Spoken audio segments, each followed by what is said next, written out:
106.3 The Game. For more, follow us on Twitter at 1025thegame or visit thegamenashville.com. Live from the Hiller Plumbing, Heating, Cooling, and Electrical Studios. WPRT FM Pegram, WPUC HD2 Laverne. Nashville's exclusive home for the Nashville Predators. 102.5 and 106.3. A gunny performance. Do your job. And the Tigers regain the lead. The Game. A Cromwell media station. All the big topics. That's what people want to know about. Mixed with some entertainment. So funny. It's not funny. Give it a minute. This is Chase and Michelle with Chase McCabe and Michelle Knezovic. We got a great show for you, even if we don't, who cares? Chase and Michelle on 102.5 and 106.3 The Game and the Game Nashville app. Chase and Michelle, 102.5, 106.3 The Game. Chase McCabe and Junnie Riddle here with you on this Friday. Michelle has the day off. We'll be back on Monday. We're looking forward to spending some time with Junnie today. He's one half of Michelle and Junnie. Saturdays from 9 to 11 here on 102.5, 106.3 The Game. The reporter, Nick Keyser, is along for the ride as well. And the Predators, while they are not going to be making the playoffs this year, Junnie, they sure made it exciting last night, as now they have one game remaining, which will be tonight at Bridgestone Arena. But Juuso Parssinen, my friend, with, I believe, a goal of the year candidate to win it for the Predators in overtime. What's up, man? Nothing much, Chase. I mean, just sitting here at home with the baby, and yeah, last night's game was something to watch. I know Minnesota was sitting out some of their starters. But I mean, still, the Preds were doing what the Preds have done since the trade deadline.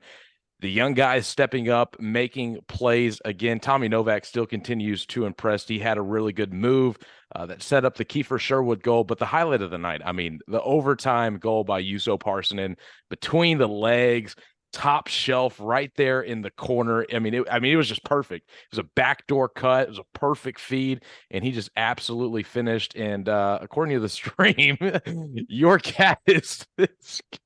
Yeah, that's Rebel. He decided to say hi. Rebel was trying to start some ruckus this morning on the stream. If you were watching, Chase's cat just hopped into the video camera. But it was a great game last night for the Nashville Predators. Again, you know, what we wanted to continue to see, we wanted to know if that effort level was going to be there, knowing that they got eliminated by Winnipeg's win over Minnesota on Tuesday, and it was. So it's exactly what the fans wanted to see, and, just taking something to go forward into next season.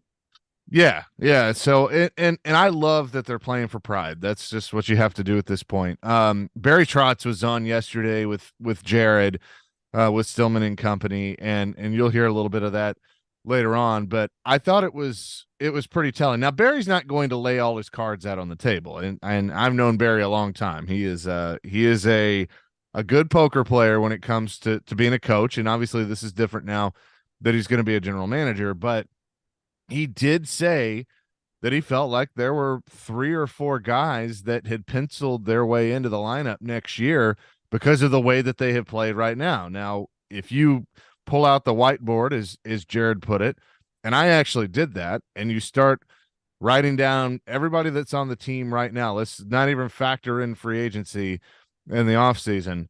There are obviously more bodies than there are spots available. So Barry's going to have his work cut out for him, when it comes to evaluating veteran players. And the 2 names that are going to come up quite a bit are going to be Ryan Johansson and Matt Duchene. Do both of them return? Does one of them return? Are they both gone some way or the other? That is going to be a very difficult decision and process that Barry is going to have to make. But, he talked about the Tommy Novaks and Luke Evangelistas and Juuso Parssinen and guys like that. And, Parssinen's been one that's been hurt. Parssinen is not going anywhere. He is very much a part of this team. And that goal last night, I think, shows you why, with the skilled hands that he has. But I think the offseason is going to be really intriguing for this Predators club as they go through the process of making these moves. No, and I totally agree with you on Juuso Parssinen. I mean, with his size and his skill, he has definitely got to be somebody that's in the mix. I mean, he was a young guy that kind of started the year hot with this team when he got called up.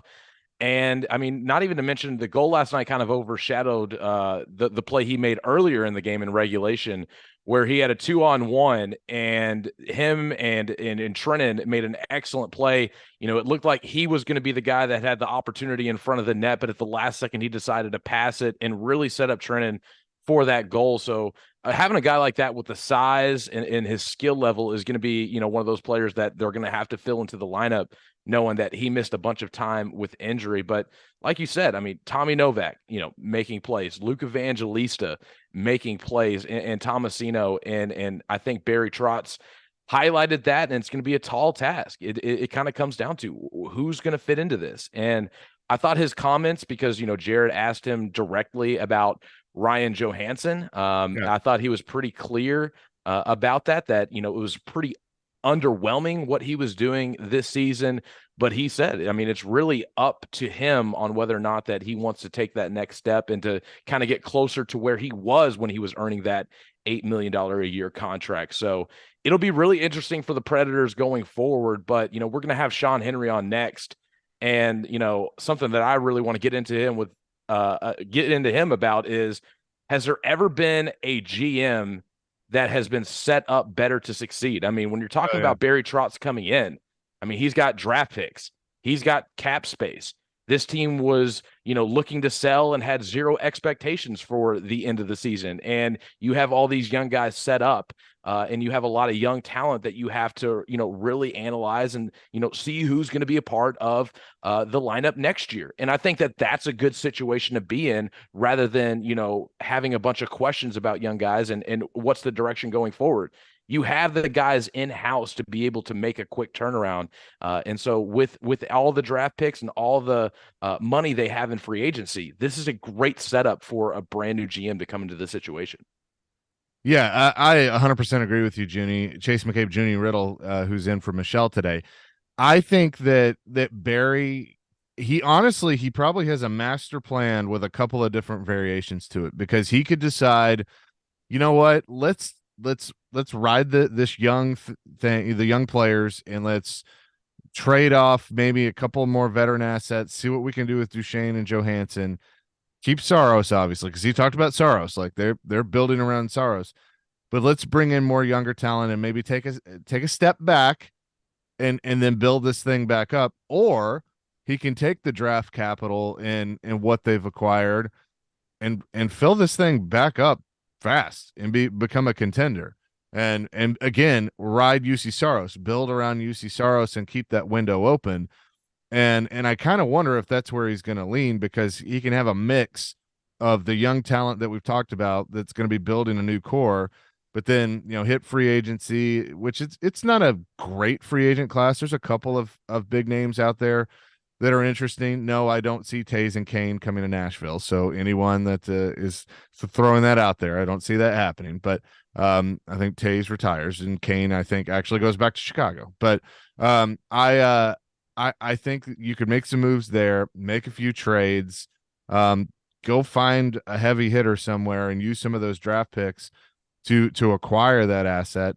And then all of a sudden you're back in the mix because you have a Vezina finalist goaltender.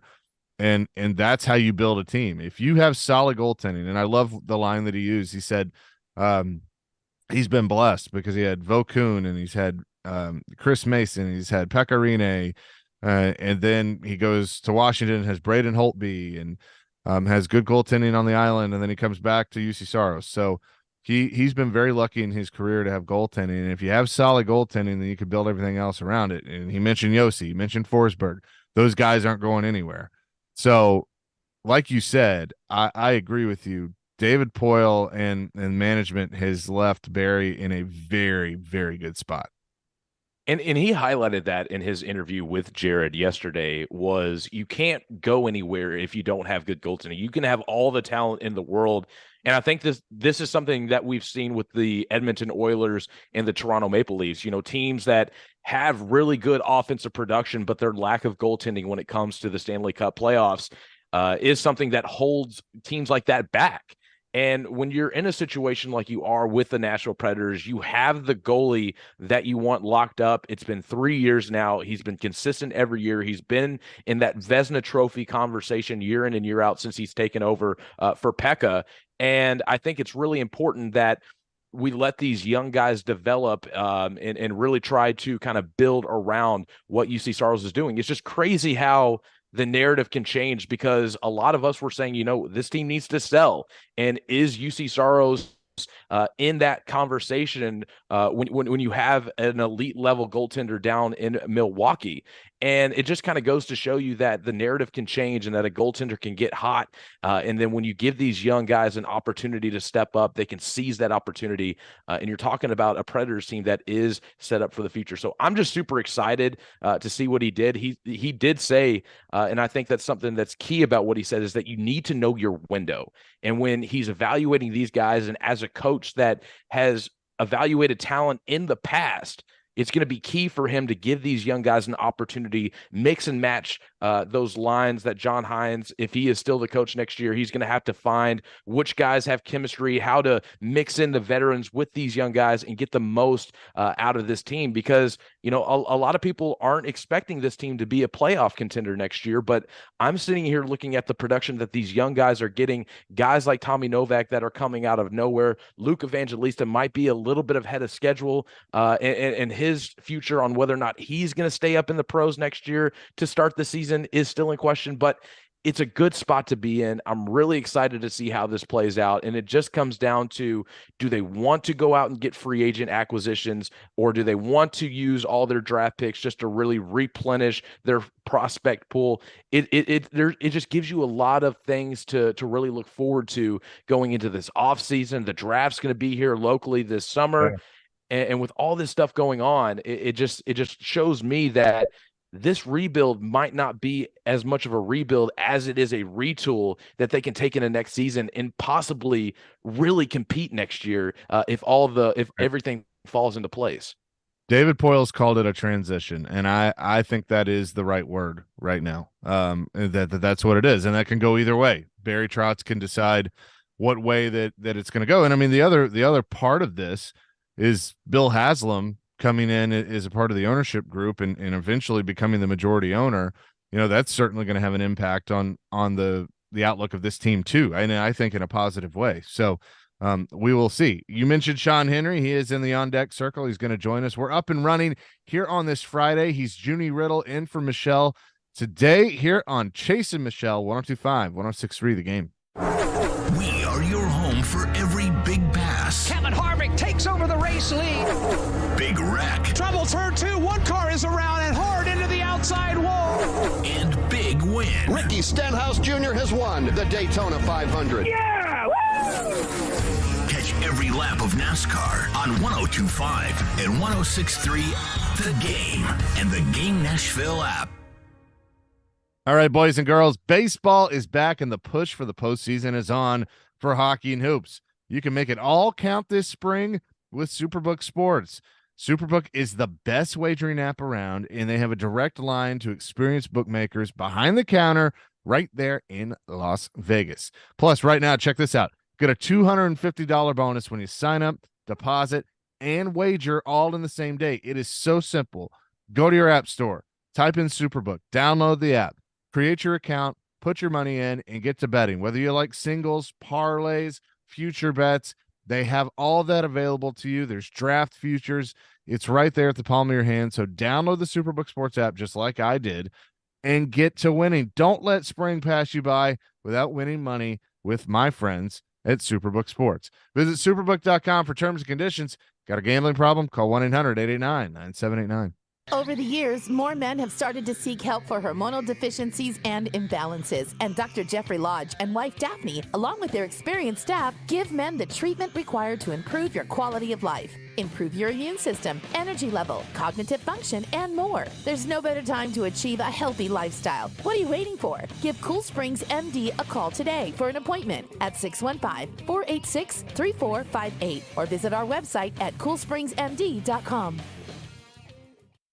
Hi, this is Warren Moon, 9-time Pro Bowl quarterback and member of the Tennessee Titans Ring of Honor and Pro Football Hall of Fame. On the field, I always wore a helmet and pads to make sure I was protected. Life is no different. That's why I got vaccinated and boosted against COVID-19. Protection keeps you in the game. Talk to your doctor and get the information you need to make an informed choice. Gear up, Tennessee. Protect yourself and your family against COVID-19 today. For more information, go to nflagearup.org/Tennessee.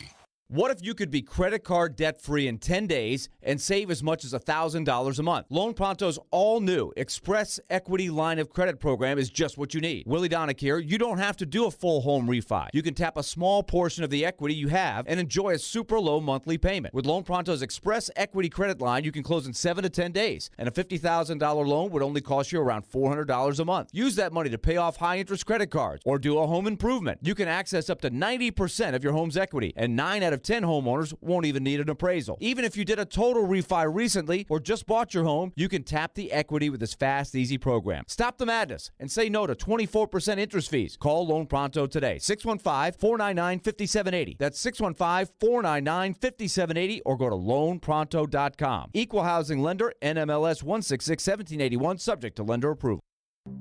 At Fisher Investments, we do things differently, and other money managers don't understand why. Because our way works great for us. But it may not work for your clients. That's why Fisher Investments is a fiduciary, obligated to put clients first. It's the highest standard for a financial advisor. So, what do you provide? Cookie-cutter portfolios like the rest of us? No cookie-cutter portfolios here. Fisher Investments tailors portfolios to meet each client's goals and needs.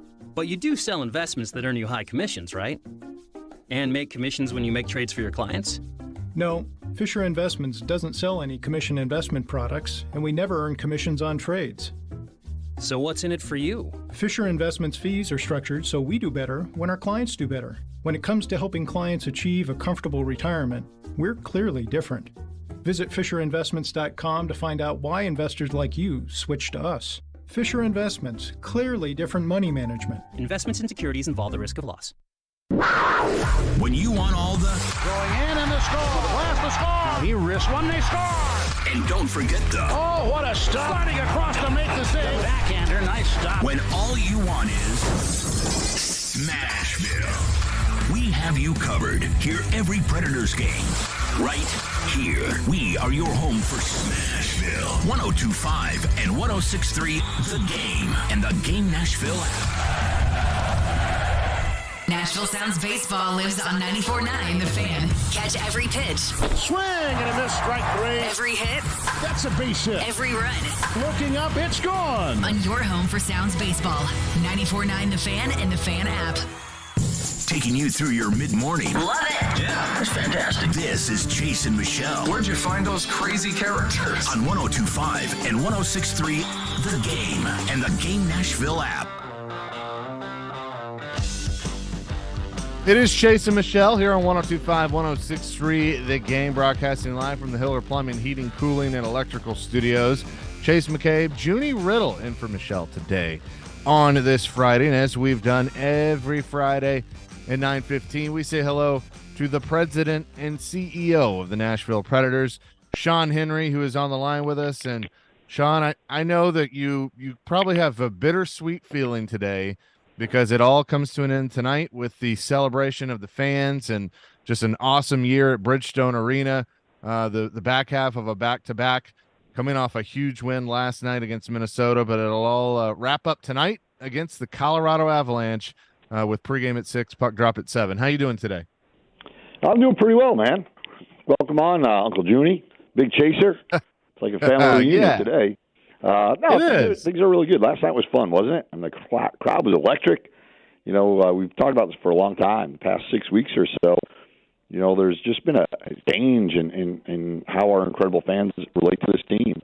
And they really got behind some of the young guys, that next man up. It didn't matter who was injured. You know, people came out and supported it, and it was a lot of fun. And last night, the way it ended, it felt like it was a playoff game, didn't it? It did. And that, you know, I think that is what is giving a lot of people positivity moving forward, of even though you're not making the playoffs this year, the future is very bright. And as I listened to Barry Trotz on yesterday with Jared, I got that from him. I heard that in his voice, and the fact that there's a lot of different ways that this can go with all the draft capital that you've acquired, 13 draft picks, including 7 in the first 90 picks in the draft that'll be held right here in Nashville at Bridgestone Arena.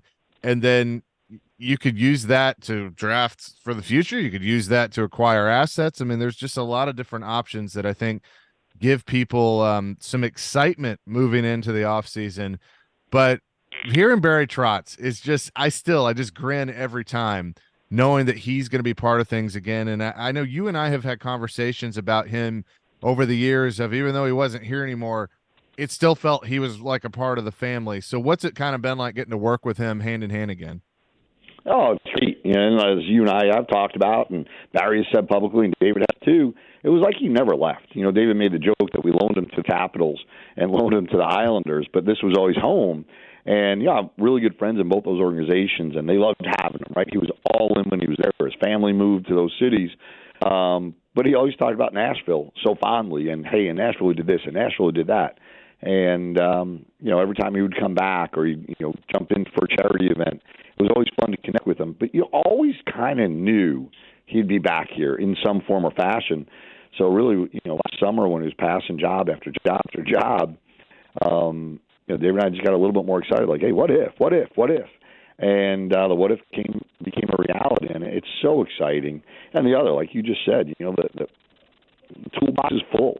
I mean, every possible thing you want for a team that just missed the playoffs for the first time in 9 years is laid out before us. It's double the picks that you normally have over the next 3 or 4 years. So many top round picks, coming up. You have some cap flexibility. You have a really good team. Injuries really destroyed us this year, and we also now realize, or everyone else realizes, how deep our minor league system is and how good our young guys are. And the reason that happened is, the past 2 years we haven't made a lot of trades for, from our future assets for, playoff pushes. And once again, this year we did just the opposite. Parted ways with some guys that meant a lot to the team because we knew what we had, down below. Unfortunately, we were forced to play them earlier than we thought. But the exposure and experience these guys got over the past month, every game's been like a playoff game, and that's going to pay dividends for us down the road. Ideally, it pays dividends for us in Milwaukee, next week when the playoffs start. Sure. We're speaking with Sean Henry, the president of the Nashville Predators. Sean, Tennessee has seen a couple tragedies here with the Covenant School and then the Fort Campbell accident.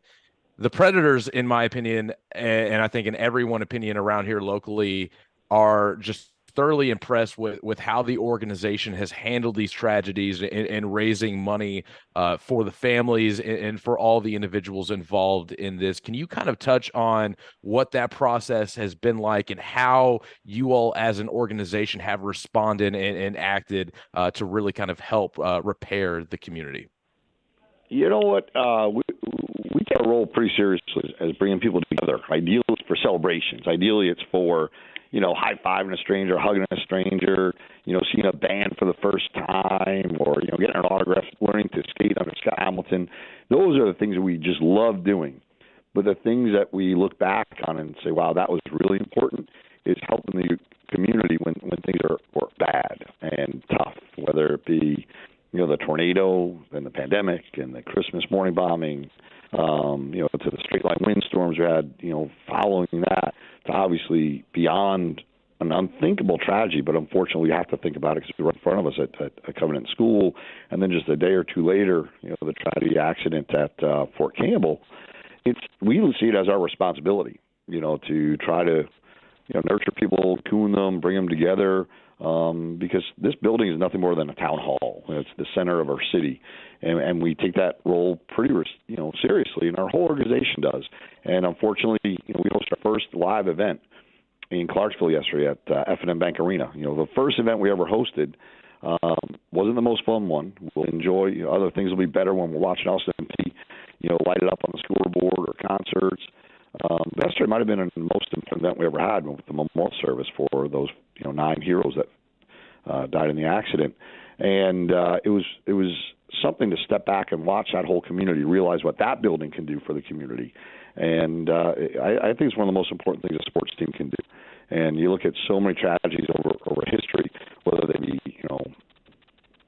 as tragic as Covenant or economic or riots, sports has an ability to kind of squelch those and make them better and heal communities. And it's time and time and time again, whether it be the Depression in the 30s coming out of the World War II, the riots in Detroit in '68, and LA in '91, I think it was. What rallied the community around were the Tigers winning the World Series, the Dodgers winning the World Series, live baseball returning. And, we have the ability to bring people together, use the Pass Our Fans Out for our logo, maybe raise some money or bring attention to some needed things. So.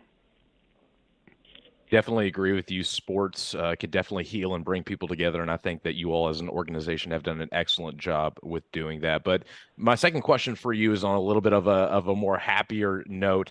We saw the Preds girls 19U team win a USA Hockey National Championship, something that's never been done in this region. Can you kind of touch on the importance of this victory, especially for women's hockey and for a young group of ladies winning a championship like this in this region, which has never been done before? It's really important in getting and inspiring more young ladies to play. Can you kind of touch on the impact that that's had here locally in Nashville? Well, I don't know if I can top what you just said, but how awesome is it? I mean, it really, really is. The best part about that Junior Predators team and the organization that, we work pretty hard with is it's 100% female-led, from coaching staff to the management of it. And that, to me, is even more fun to watch because you have 4-year-old, 8-year-old, 10-year-old, 18-year-old young ladies playing for coaches that look like them, that have been through what they've been through. And it gives a different perspective, not just to excel on the ice, but what's next. And after the game, I go home, I always watch the game again on TV, and some are more enjoyable than others. But I rarely watch the interviews in intermission. I kind of fast forward through them normally, but I watched last night, and to watch our coach up there and Lindsay interviewing him, and then Katie Cummings, one of the star players on the team, who also played for my son at Father Ryan. She scored the first high school goal by a girl ever last year or 2 years ago. To see them being interviewed on TV, broadcast throughout, and them talking about what it means to them to work with this team, these girls, for quite a few years, and for them to reach the pinnacle, it's incredible. But they all have a shared story. They all started playing on co-ed teams, and it wasn't until just a few years ago that we were able to form that travel group. So it's amazing to watch them come together, and for the first time be in the same dressing room, not in there one by themselves, if you will. And I'm excited for what the future holds. I'm also, let's capture the moment, too. We got to celebrate these young ladies, because what they did was incredible. They were behind in every single game, and they came back and won. That normally happens once or twice in a tournament. It rarely happens every single game, and I'm just so happy for them. And it was fun. I actually videotaped the interview last night, and at midnight I was sending it to my daughter, who's just turned 16 years old, and she played for a long time and literally stopped playing because she didn't want to play with boys anymore. I mean, that's kind of sad, but there'll be other kids that get to play, with girls and excel and succeed because of that group that's showing the world that they can do it, and the future is really, really bright. Then again, this morning, my daughter at 6:30 said to me, "Why would you send me a text at midnight?" So she brought me back to reality. Sean Henry, the president and CEO, is on with us. And Sean, as you look back and celebrate this season and especially the run that has happened since the trade deadline, Pekka statue, Arena of the Year once again, all of the things that have happened, 25 years. That's going to be on the docket to celebrate with the Nashville Predators next year, season 25, which I think is awesome. And how fitting is it that David Poile going to do his final draft here in Nashville. There's going to be a lot going on with that. Barry Trotz returns. I don't think you can write the script any better, but I know that you all will have a lot of fun things planned for next season celebrating 25 years. Well, there's no doubt about it. The draft and the awards, and you always say the awards too. Maybe we're the first in America ever host them together. It's going to be one of the biggest retirement parties you've ever seen, and one of the biggest welcome home parties you've ever seen. And it's going to be really neat to have 32 GMs celebrate David. I mean, the impact he's had on each and every one of them, on the game as a whole, is going to be on international display, and it's so well earned and deserved. And you're right. And then we get to celebrate 25 years of the Predators and all the highs and the lows and the good points and the memories. And now you're turning the page on a new generation becoming fans that they saw through their parents. It's going to be a great celebration, but we'll also be able to celebrate David all year long too, which he so deserves. We're not the hockey market we are without David Boyle. Well, I look forward to the panel of GMs that can talk about being fleeced by David Poyle when it comes to some trades. George McPhee can lead the way. That'll be fun. But and they will all be honestly, excited about it, and they'll all laugh about, I can't believe I dealt with him a second time after that, what he did to me that first time. But it's amazing the respect all those guys have for him, and I just love being in our Board of Governor rooms when they all literally wait in line just to come over and talk to him. It's amazing. It really is. Well, Sean, appreciate it today. One more tonight. Let's go get a dub, and we'll see you at the arena. Appreciate it, Sean. Let's have fun tonight. Tonight's a real fun celebration, and get out loud, get here early. We have a few things in store to surprise our fans, and it's going to be a lot of fun. It really will be. So appreciate you guys, and I guess I'll see you next week. Absolutely. Sean Henry, the president and CEO of the Nashville Predators, joins us every Friday at 9:15. We'll get back into that Barry Trotz conversation a little bit in the 10 o'clock hour. Also talk some Grizzlies. Eric Hasseltine, the radio voice of the Grizz, will join us at 10:30. But up next, Anthony Richardson has penned a letter to NFL GMs. We will discuss that. Chase McCabe, Junnie Riddle today here on Chase and Michelle, 102.5, 106.3 The Game. He knows the ins and outs of the Titans and isn't afraid to give his opinion. Traylon Burks needs a massive offseason. He's Jonathan Hutton of Outkick. I don't see how they make a move without going to Ryan Tannehill. Catch him every Monday at 10:30 on Chase and Michelle, and every Wednesday at noon on Caroline, Willy, and D-Mase. Brought to you by Blend Bar with Davidoff Cigars. Hutton is on 102.5 and 106.3 The Game and the Game Nashville app. It's time for another Kubota field event at Coleman Tractor of White House. Their biggest sale event of the year will take place in White House on Saturday, April 22nd. Don't miss this perfect opportunity to demo Kubota tractors, zero-turn mowers, and more. Take advantage of Kubota's competitive financing offers. Receive a coupon for up to $250 off select purchases. Plus, enter to win prizes and free barbecue lunch from 11 to 1. Try it and buy it during the Kubota field event Saturday, April 22nd from 9 to 2 p.m. at Coleman Tractor of White House at 3613 Highway 31 West. Looking for a career with purpose or have that passion for youth development? Boys and Girls Clubs of Middle Tennessee provides a safe place where youth gain the tools to learn, lead, and reach their full potential. And that starts with you, offering competitive pay and free after-school care for employees. Learn more at bgcmt.org. If you're hiring, it can feel like you're trying to find a needle in a haystack. You can hope the right person comes along, or you can just use ZipRecruiter. And now you can try it for free at ZipRecruiter.com/radio. In fact, ZipRecruiter has helped a lot of business owners find their needle in a haystack, like Marco, president of operations at Telly Tires and Auto Centers. Because Telly Tires has grown a lot in the last few years, Marco needed to hire everyone from a receptionist to a store manager to a head mechanic. ZipRecruiter helps me find all the right people, even the most difficult jobs to fill. ZipRecruiter helps me keep my business running. Take it from Marco and millions of other businesses who've used ZipRecruiter. ZipRecruiter can help you find the needle in the haystack. See why 4 out of 5 employers who post a job on ZipRecruiter get a quality candidate within the first day. And right now, you can try ZipRecruiter for free. That's right, free at ZipRecruiter.com/radio. That's ZipRecruiter.com/RADIO. ZipRecruiter.com/radio. ZipRecruiter, the smartest way to hire.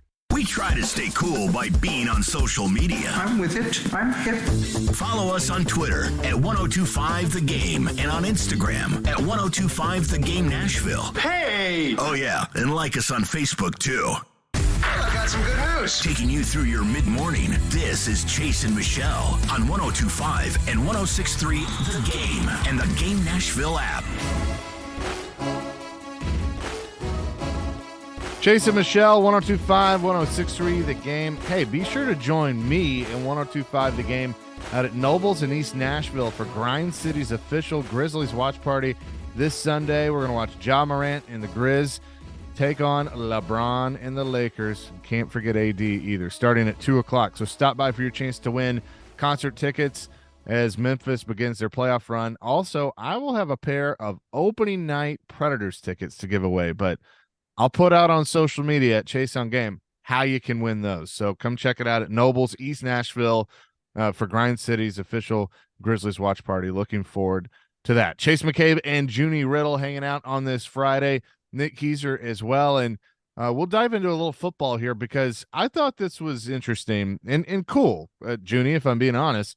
When I was scrolling through the Twitterverse yesterday and I saw that the Players Tribune had put out basically a letter that Anthony Richardson, the quarterback, has written for the Players Tribune, but it was kind of directed towards NFL general managers and basically talking about how much football has meant to him, why he loves this game, and why he thinks he can be a franchise quarterback in the National Football League. I mean, any little bit helps, and he's gotten a lot of praise from whether it's the S2 testing or how he's done at the combine and pro days. His draft stock has certainly risen. I still think he's a polarizing figure because you might have some pundits that think, yeah, he could be special, and some going, I don't know if I would do it. So I think it's interesting that he decided to go this route. The Players Tribune has certainly been an avenue for that over the last few years, but I thought it was a cool read. No, I thought it was definitely a good read. And for somebody who's been really low on Anthony Richardson, it kind of gave me a, open door view of his personality and kind of who he is and what motivates him. I think what really stuck out to me most in this letter was, number one, his background and where he comes from, talking about how, his mother struggled to put food on the table and, how, oftentimes that he had to, outwork and it had a rough background, which you've seen a lot of successful players come from because they've had to work for every single thing that comes to them in their life. But one of the other things that really stuck out to me was talking about his uncle Tanka. I believe that's his name, Uncle Tanka. The way that he said his uncle was passionate about football and how he was a really fun guy to be around, but when it came to the sport, that he was ultra serious and that he really wanted to work and get the most out of Anthony and always try to, put his confidence at the foremost and make sure that he was never doubting himself. And he ended up losing that person in his life, and says that he still plays for him to this day and that it is his goal to make it and to be something because of him. I will tell you this, Chase, when I watch this guy on film, I see a lot of upside. I see a lot of raw talent, but something that just hasn't been harnessed yet. But hearing this and hearing how motivated he is, I don't know if it's really kind of starting to change my perspective on this prospect because he is so raw, but it made me feel like, man, this guy really might have the personality that wants to go and get drafted and be that guy for an organization that is, one, appreciative of the opportunity, and two, is going to make the most of it rather than kind of, just rely on their talent and not put the work in that it takes to be a franchise level quarterback in the league. Yeah, I think the personality is a lot of it. I mean, sure, you got to have the talent, but like if you get a guy that loves ball, just loves football and wants to be a part of it and really shows that, then that's contagious in your locker room in a very, very good way. And so I think GMs would definitely be intrigued by that. But, you just said it, Junnie.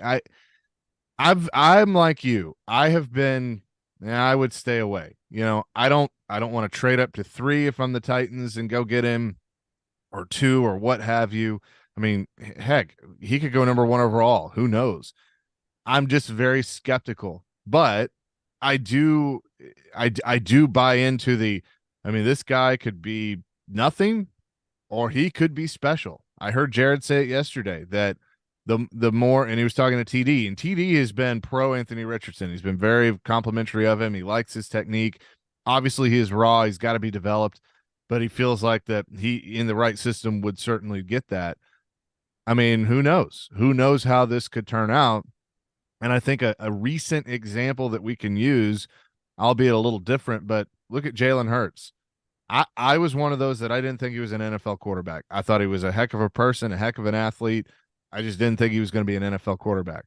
What Philadelphia has done to develop him in a short amount of time, and then He leads his team to almost a Super Bowl victory, was in the MVP discussion. It looks like he very much belongs in the NFL. Now, you obviously want to see it more than once, but that's a great example of doing it right, and they didn't rush him into it.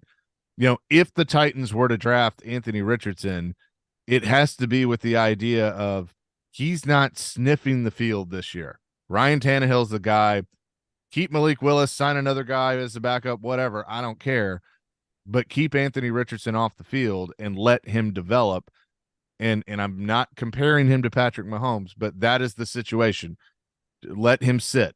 Let him learn, just like Andy Reid did with Mahomes that first year, and then see what you have. But I'm still skeptical, but I'm starting to come around and go, well, this might happen. Who knows? Yeah, I definitely think that when you get a glimpse of a guy and what motivates him, that definitely has to change your perspective. But my perspective on the potential with Anthony Richardson going 3 to the Titans has still stayed the same for me personally. And that is because, Colin Cowherd went on, and if Nick has this audio ready, I would like him to play it right now. But Colin Cowherd came on, and he made a comment that I think fits so perfectly with the Titans situation. And after Nick plays this audio, I'm going to get into why that Anthony Richardson probably wouldn't be the best fit for the Titans if they were to trade up and get rid of those assets at number 3. Oh, okay. We'll get it a little bit later. But the premise of this is this kind of makes me believe that Anthony Richardson can be a guy. I just think that he needs to go to the right situation. He needs to have a coaching staff that can develop him. He needs to have an offense that's already kind of ready to go and is just a few pieces away that you can build in an offseason. Yeah. And right now, I just don't see the Tennessee Titans as being that team.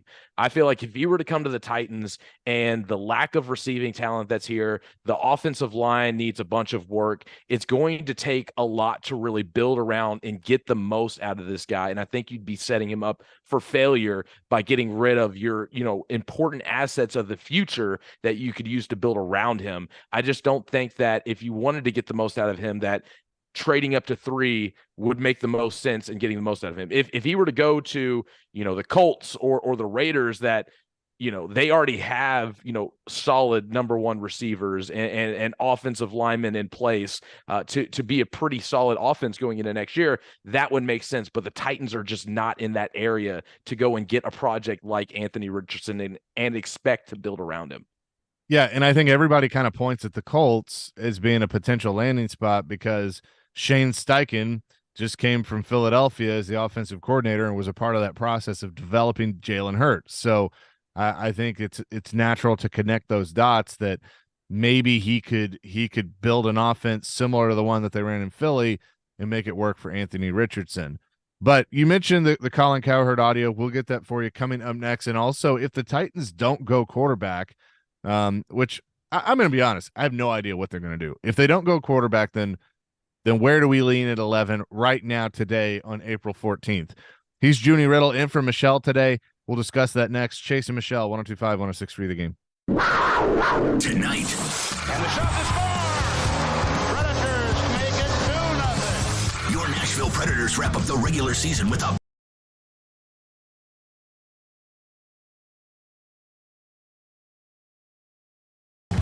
and 106.3 The Game and the Game Nashville app.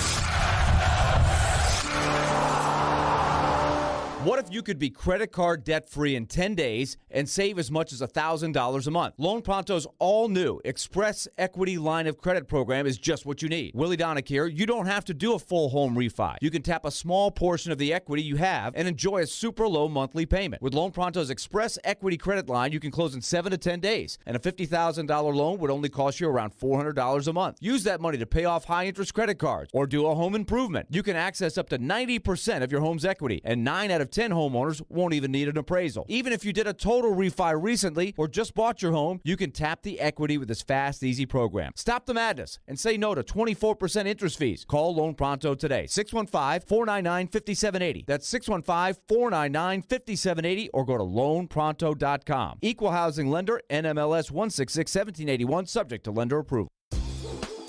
Parman Energy is your one-stop petroleum solution across all of Tennessee, offering turnkey petroleum solutions for professionals in major industries, serving trucking fleets, construction companies, industrial plants, and more. Whether a large corporation or owner-operator, Parman Energy has your diesel fuel, lubricant, DEF, and equipment needs. No matter how you're getting there, start with Parman. Visit ParmanEnergy.com for more info. Your Tennessee petroleum solution, providing totally outrageous customer service.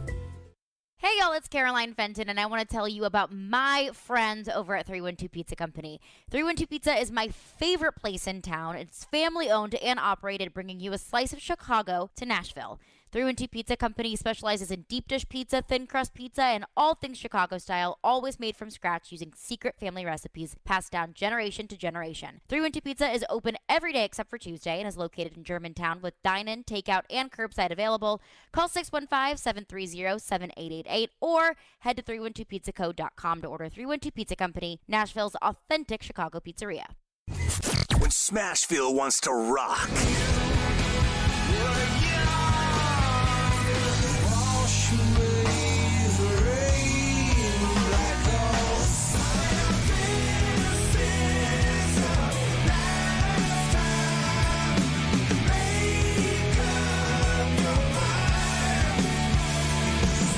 We are Nashville's rock station. 102.9 The Buzz. Want to weigh in on the conversation? It's a brain booster. Slide into our DMs. Or just text or call at 615-737-1025. Our phone line is driven by WilsonCountyHyundai.com. You're listening to Chase and Michelle on 102.5 and 106.3 The Game and the Game Nashville app.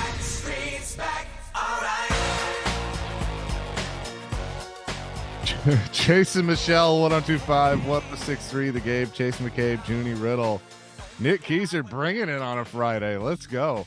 Getting everybody excited. I hope you're having a fantastic day. That got me going. That was funny. Join us for our Preds pregame party tonight at the Superbook Lounge and Landshark Bar and Grill, Margaritaville on Broadway. Place your bets with Superbook and enjoy great food and drink specials. Plus, enter for a chance to win a pair of tickets to an upcoming Preds home game, which will obviously be next season. But that'll be going on today. Looking forward to that. Chase McCabe, Junnie, Riddle, who's in for Michelle today, talking about quarterbacks and what the Titans could do with their pick at 11 if they decide to stay there. But I know that you wanted to reference something that Colin Cowherd had said when it comes to the Titans and the quarterbacks and the situation that they're in. 6 teams are considering moving up in the NFL draft to the number 3 spot. That's Arizona. Okay, and they're not moving up for an edge rusher. They're moving up for a quarterback. So the closer you get to the draft, teams fall in love with a quarterback's upside. We saw it with Philadelphia and Carson Wentz and Washington and RG3. And the Packers moved up for Jordan Love's athleticism. And Trey Lance of the Niners, they move up. And it works, Josh Rose in Arizona. It works just enough, Mahomes, Chiefs, Josh Allen, Bills, Lamar Jackson, Ravens, that teams they'll keep trying. But the truth is it doesn't really work ever unless you have things in place.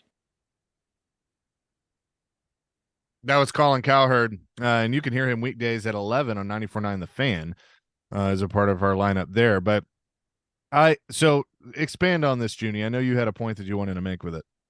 So I was doing some digging about teams that have traded up for their quarterback, and it seems to be in the modern era, starting in the 1970s, that there has been 29 teams that have traded up to go and get their guy in the first round. And out of those 29 times, only 4 of them have actually worked. And the 4 that have actually worked have been Joe Flacco in 2008. The Ravens got a Super Bowl out of that. The Ravens did it again in 2018 when they went up and got Lamar Jackson. He gave them an MVP, and he's been a pretty solid quarterback for them. And then in 17, when the Chiefs went up to get Mahomes, and in 18, when the Bills went up and got Josh Allen. Every other situation, it is not panned out for the best.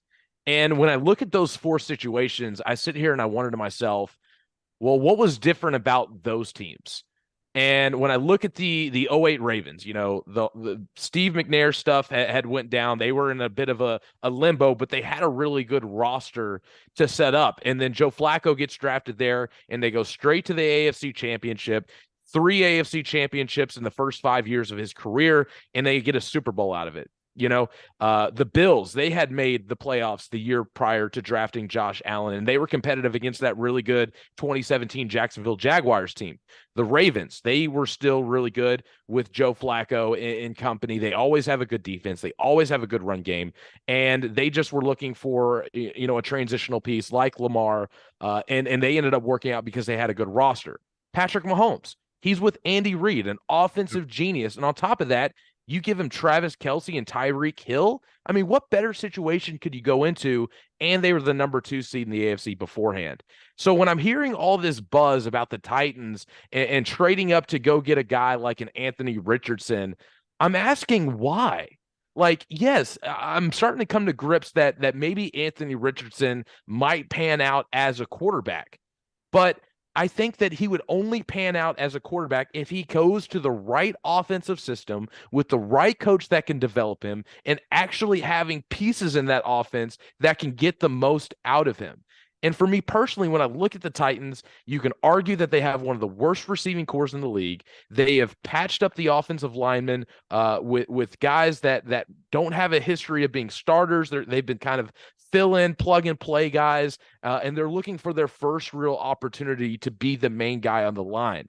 So with all that being said, I just don't understand this narrative and why so many people think that the Tennessee Titans are going to trade up and take a flyer on a really raw, unrefined prospect like Anthony Richardson when they have so much other places to build around in order to make a young quarterback coming in to be successful.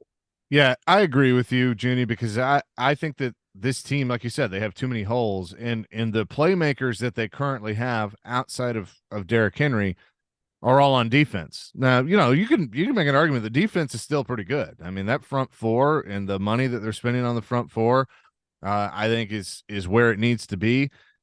But offensively, they don't have that. We don't know what Treylon Burks is. He was hurt a majority of last year. He showed flashes. You feel good about it. I think he's going to have a major step up this year, but we don't know until they actually play the games.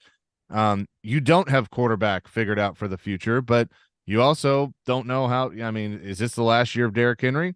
We think maybe. You don't really know what Hassan Haskins is yet, if he can be the bell cow and be your top running back.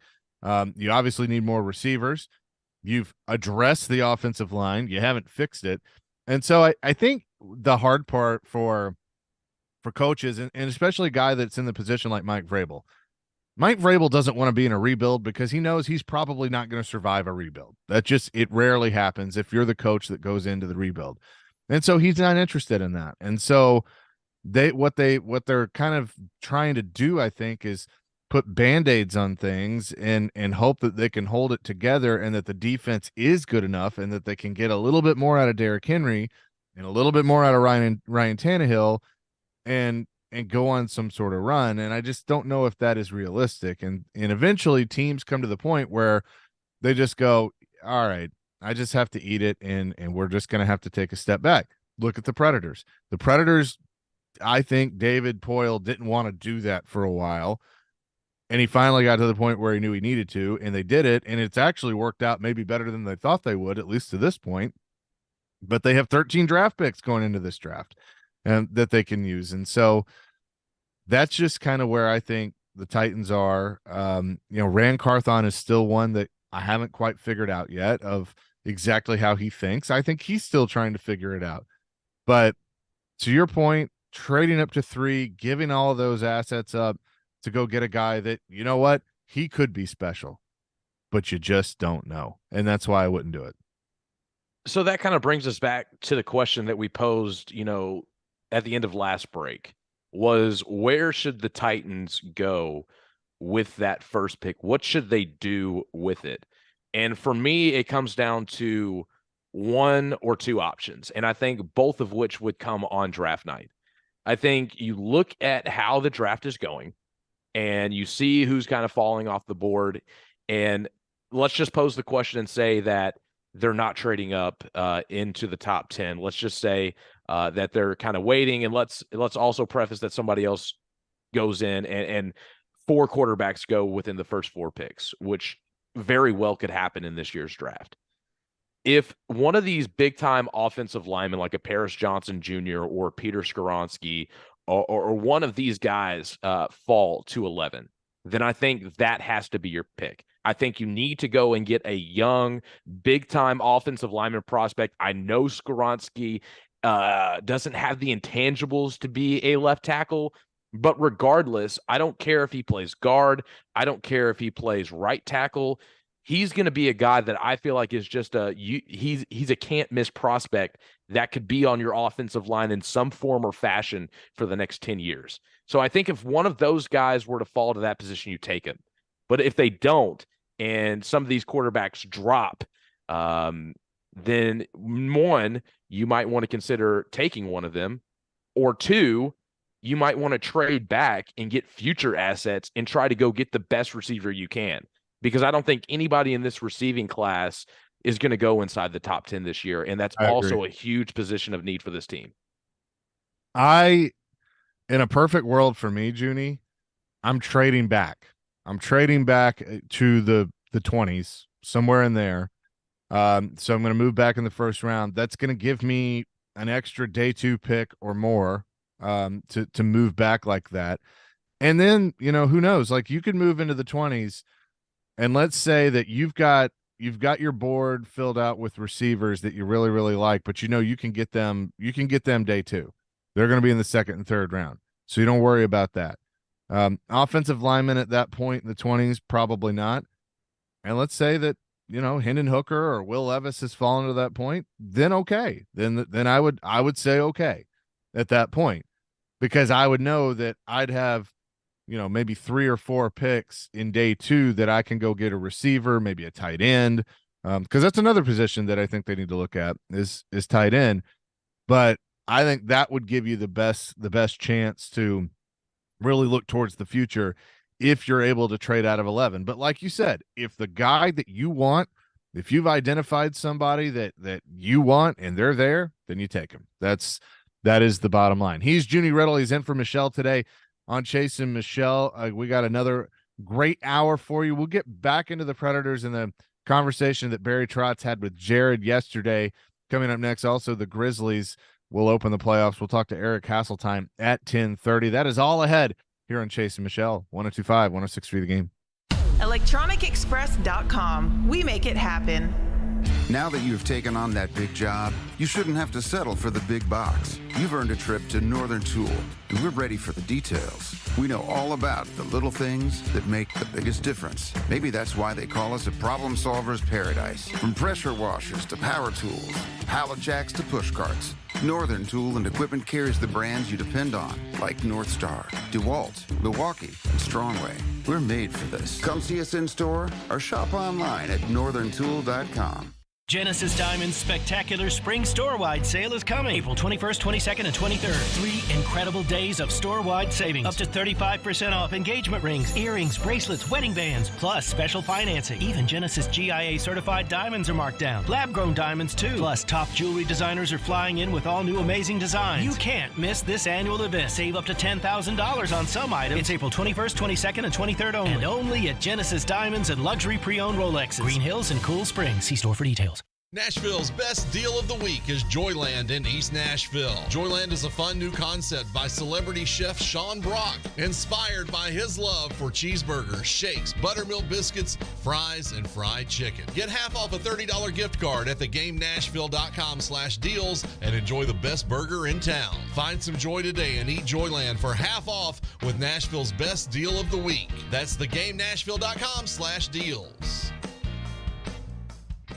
At 102.5 and 106.3 The Game, we recognize our veterans, active military, and first responders with the playing of our national anthem. Oh, say, can you see by the dawn's early light what so proudly we hailed at the twilight's last gleaming, whose broad stripes and bright stars through the perilous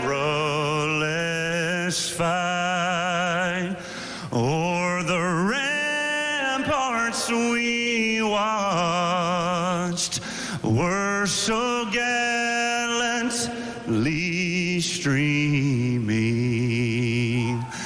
and the rocket's red glare, the bombs bursting in air, gave proof through the night that our flag was still there. Oh, say does that star-spangled banner yet wave o'er the land of the free and the home of the brave? This is 102.5 and 106.3 The Game. Now, your Game Center update. This is Nick Keyser. The season finale is tonight for the Nashville Predators as they are set to take on the reigning Stanley Cup champion Colorado Avalanche. Last night they took down the Minnesota Wild in a thrilling overtime thanks to a big goal from forward Juuso Parssinen. Given back on the right wing side again. Now looking in front, Parssinen. He scores! Juuso Parssinen went behind the back and between the legs. What a play that was. Ryan McDonough made a beautiful play getting it to Parssinen. And the Nashville Sounds are 3-0 to start their series against the Norfolk Tide. The Sounds won 5-2 last night with Keston Hiura hitting his 4th homer of the season, knocking in 2 of his teammates in the process. They'll be back in action tonight at 6:35 p.m. on 94.9 The Fan. And Zach Klein reports this morning that a former Tennessee Titans Bud Dupree has found a new home in Atlanta playing for the Falcons this coming season, signing a 1-year deal up to $5 million. You're listening to 102.5 and 106.3 The Game. For more, follow us on Twitter at 102.5 The Game or visit thegamenashville.com. Live from the Hiller Plumbing, Heating, Cooling, and Electrical Studios. WPRT FM Pegram, WPUC HD2 Laverne. Robby and Rex Road. Chase and Michelle. Caroline, Willy, D-Mase. Stoney Company. Nashville's best sports talk. Crank it up. 102.5 and 106.3. Cranks it, he scores! On both sides of the one big possession. Touchdown, Middle Tennessee. The Game. A Cromwell media station. All the big topics. That's what people want to know about. Mixed with some entertainment. So funny. It's not funny. Give it a minute. This is Chase and Michelle with Chase McCabe and Michelle Knezovic. We got a great show for you, and even if we don't, who cares? Chase and Michelle on 102.5 and 106.3 The Game and the Game Nashville app. Chase and Michelle, 102.5, 106.3 The Game, hour number 2. Chase McCabe, Junnie Riddle in for the ride today. The reporter Nick Keyser as well. Great update by Nick Keyser there. And that call by Pete Weber and Jay Moore on the Predators Radio Network got me smiling. That Juuso Parssinen goal, and it's all over the internet. I know it's I haven't actually watched SportsCenter today, but I would assume it's in there somewhere. But that's what I was about to ask, is if it made like the number 1 play of the night. I mean, there's not, obviously with no basketball last night, the hockey's kind of wrapping up. I feel like that had to be one of the top 5 plays of the night for sure.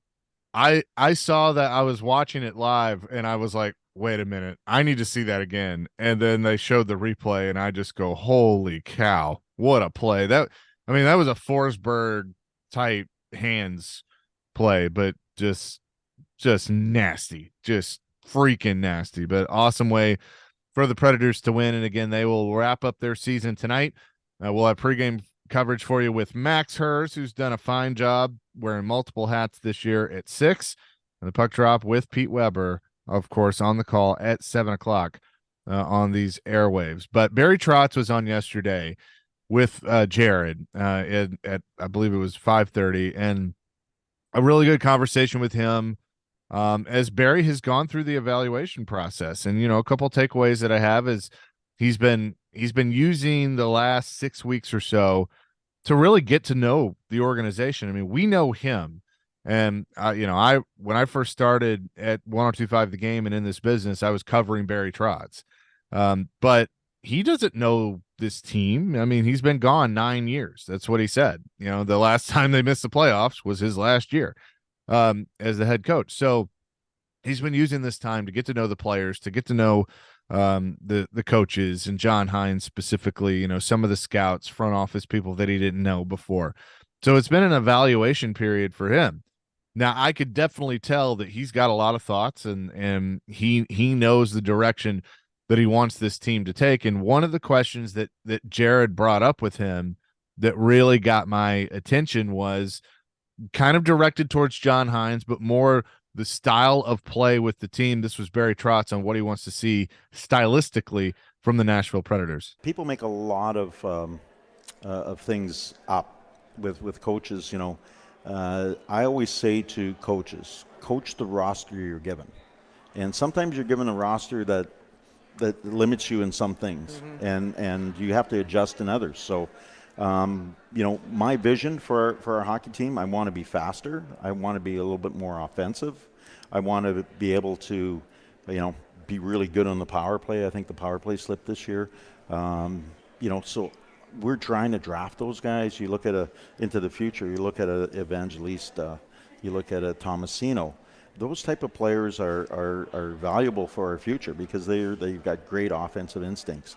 You need to play a style with guys like Roman Josi, who is considered an offensive D, but probably more of a rover D, which is the new style. And then you have a guy like Tyson Berry, who is probably an offensive D, who supplements the offense. So I want to be more offensive, and I think John has done a really good job. Like, we didn't give him much after the trade deadline between injuries and moving forward players.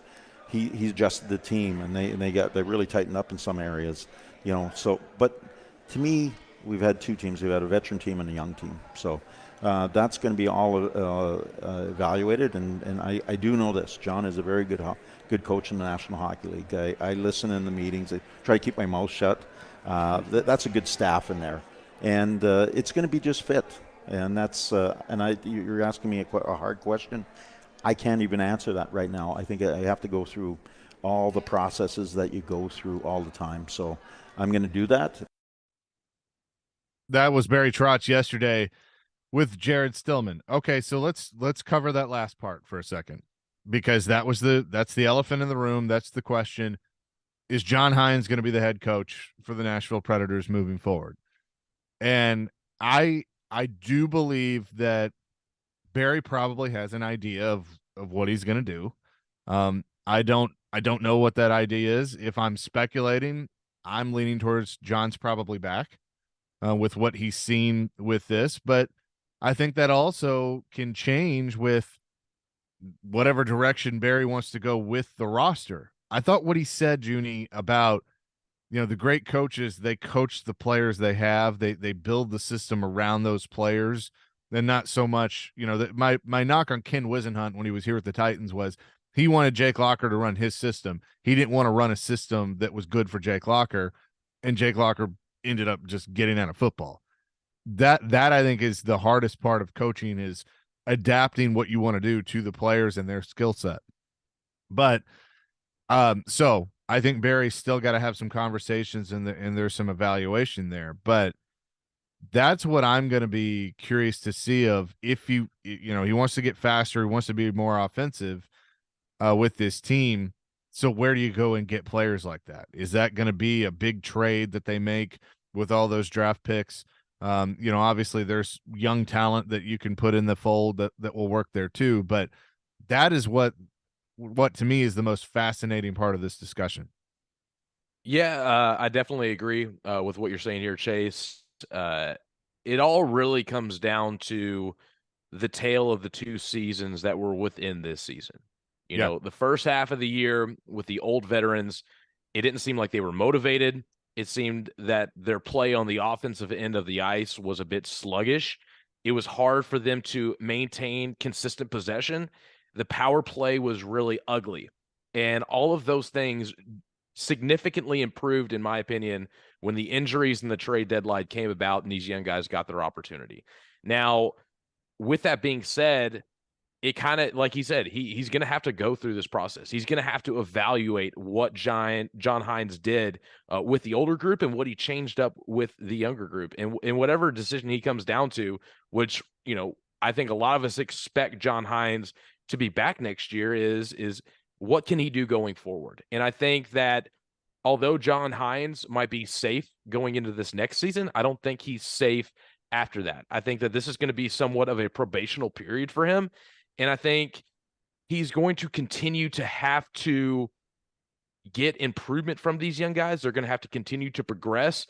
And the decision that he makes and the lines and adjustment that he's going to have to do in order to make sure that this team gels when they do all come back together next season is going to be indicative of his job security going forward. I think going into next season, he's on a short leash, and that he's going to really have to kind of figure out what the plan is going forward. And if that plan succeeds or if it fails is going to be indicative on whether or not he's going to be the coach of the Nashville Predators for years to come. Yeah, I think you nailed it. And to me, it's you've seen what he's gotten out of the young players. He's done tremendous there. It's what are you going to get out of Duchesne, Johansson, Forsberg? You know, Yossi's in a category of his own, but you know, the older guys, the established guys. That to me, I think, is going to be the tell for what the future holds for John. So while I could be wrong, I lean towards that, like you said, and Adam Vingan and I discussed this last week, that he could at least start the season and that and give him that opportunity. But I think a lot of it too depends on what this team looks like after, you know, whenever. It was always July 1st, but whenever free agency opens, you know, what it looks like after free agency and after the draft. If it looks significantly different with, you know, maybe a mix of new veterans, but then some of this young core, but more of a team that, you know, can contend now with UC Saros as the goaltender, then Barry might decide that he's got another guy in mind and wants to go in another direction. If it gets younger and it's more of a team that's in a rebuild, you know, he could decide that, well, since a lot of these guys played in Milwaukee, maybe I would prefer a Carl Taylor type, you know, somebody like that.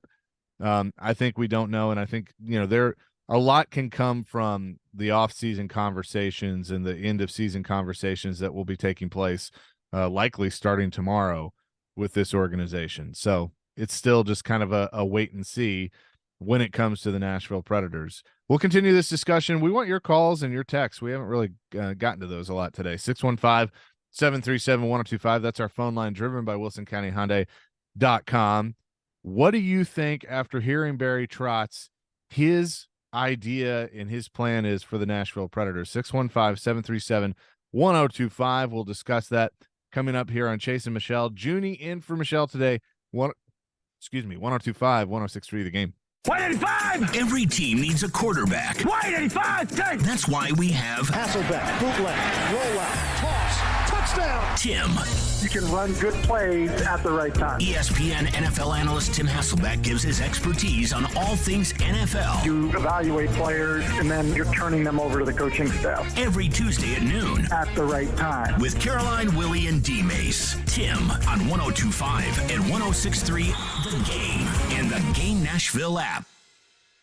All right, baseball is back, and the push for the postseason, it is on for hockey and hoops. Postseason's here. Make it all count this spring with Superbook Sports. Superbook is the best wagering app around. I use it a lot, with a direct line to experienced bookmakers behind the counter in Las Vegas. It's such an easy app to use. You just download it, put in your info, put in your money, and you get to betting. And check this out. If you do that right now, you'll get a $250 bonus when you sign up, deposit, and wager all in the same day. So if there's some baseball games that you like, hockey, you know, there are not as many tonight, but the basketball playoffs starting, you can parlay that. You can do single bets, overs, unders, whatever. They even got futures that you can get on for football. It's right there at the palm of your hand. So don't let spring pass you by without winning money with Superbook Sports. Just visit superbook.com for terms and conditions. Gambling problem? Call 1-800-889-9789. This week at the Electronic Express Spring Clearance Event, get instant savings of up to 40% off in every department, including all 4K TVs, laptops and tablets, housewares, gaming consoles, speakers, and more. At Electronic Express, we have up to 50% off all your appliance needs in stock and ready to deliver. Plus, buy now, pay later with up to 3 years free financing. Shop the Spring Clearance Event at Electronic Express. We make it happen. Gary Ashton here. People walk up to me all the time and say, don't sell without the intel. This message couldn't be more true. Right now is a fantastic time to buy or sell your home in Nashville, but you can't do it without the intel. No one has more intel than the Gary Ashton team. So what is this intel we keep hearing about? Intel so you can sell your home without stagings or showings? Intel on where to find your next home so that you can sell your current home while the market is hot? An intel that helps you win the buyer battle and cash in on your home equity. For more intel, visit GaryAshton.com, where we can give you the insight and the most up-to-date real estate intel in Nashville. Plus, the Gary Ashton team is the official real estate team of the Nashville Predators. Get the confidence to sell your home and find the dream address without the stress. Visit us today at GaryAshton.com. That's GaryAshton.com. And remember, don't sell without the intel. Middle Tennessee, you can count on an award-winning service team for all your home maintenance and improvement needs. Lee Company, we're A+ rated with the Better Business Bureau and trusted by thousands of homeowners in our community. Our team is ready to assist with all your home maintenance projects, heating and air conditioning, plumbing, electrical, appliance service, and more. Experience the convenience of calling one phone number for all your home maintenance needs. Call Lee Company today at 615-567-1000 or visit leecompany.com. Texting enrolls you in a recurring automated marketing text messages. Consent not required to purchase. Message and data rates may apply. Nice run. It's great being back out on the mountain. You sort of disappeared for a while. Everything okay? Between you and me, it was lower testosterone. Lower T? Yeah. The doc told me once you hit 40, your body has less free testosterone, and that can make it harder to stay in shape. That's why I started taking Nugenix Total T. It's made a huge difference. Oh, I've seen that on TV. Is it for real? For sure. It's the #1 doctor-recommended testosterone booster. It boosts free and total testosterone levels to help you get back the drive and energy from your youth. My wife, my boss, my kids, everyone has noticed a change in me. Do they still give out complimentary bottles for people to try for themselves? Yes, just send them a text. Guys, text HATCH to 321-321 right now for your complimentary bottle of Nugenix Total T. Nugenix is the #1 selling testosterone brand at GNC and Walmart. Plus, text now and we'll include a bottle of Nugenix Thermo, our most powerful fat incinerator ever, to help you get back in shape fast, absolutely free. Text HATCH to 321-321. That's HATCH to 321-321. 94.9 The Fan is your home for Hit City. Your Nashville Sounds continue their homestand tonight against the Norfolk Tides. Swing and a miss. Strike 3. Sounds win. Pre-game at 6:20. On your home of Nashville Sounds baseball. 94.9 The Fan and the Fan app. Taking you through your mid-morning. Love it. Yeah, that's fantastic. This is Chase and Michelle. Where'd you find those crazy characters? On 102.5 and 106.3 The Game and the Game Nashville app.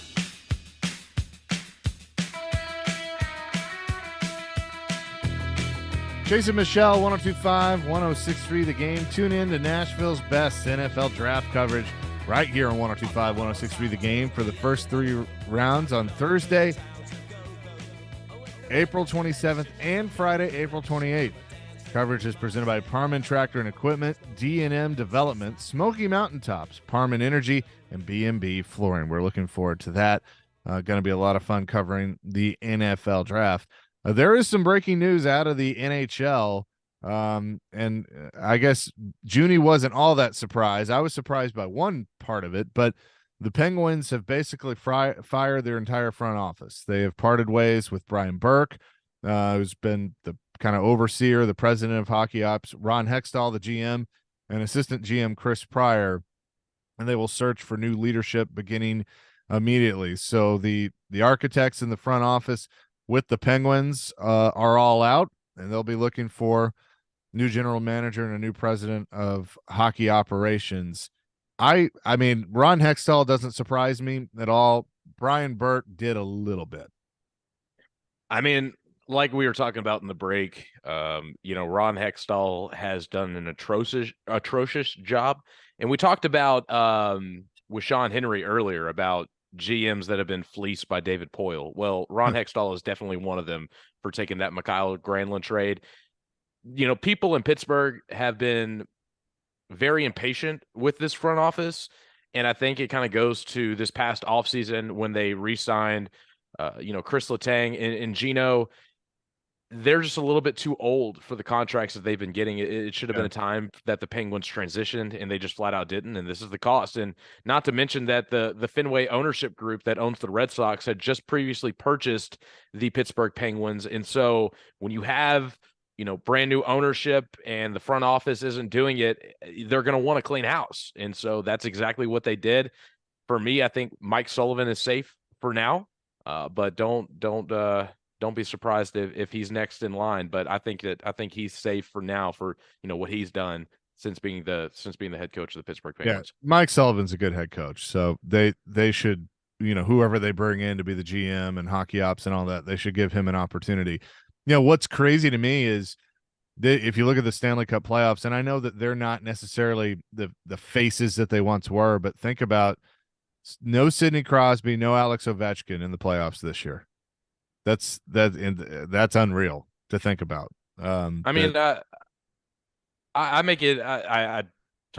about it all the time. I grew up a big Pittsburgh sports fan, all thing Pittsburgh I rooted for. I can't even tell you how many countless years and countless series of Penguins and Capitals that I watched. It was almost really indicative. It was either between them two or the Lightning that would consistently get out of the East. And not having those two teams in there is a bit of a transition. But I mean, when you look at teams like the New Jersey Devils and the New York Rangers and the Boston Bruins and the kind of years that those teams have had, Carolina as well, even though we will be missing out on, Ovi and Crosby in the playoffs, the alternative is not that bad. There's still a bunch of stacked, really talented teams in the East. And it's really the juggernaut conference right now. The West is wide open, but I mean, really so is the East with how much talent there is on those teams. So for me personally, I will be really hyper-focused on the Eastern side of things, especially in the first round, because, a team that could really make a run could get knocked out in the first round just based off of the matchup that they get. Another thing that we talked about, so that's the breaking news with Pittsburgh. Another thing that we talked about when it comes to Barry Trotz and taking over this Predators team, and that Jared brought up with him yesterday, was Ryan Johansson and what could be next for Ryan Johansson.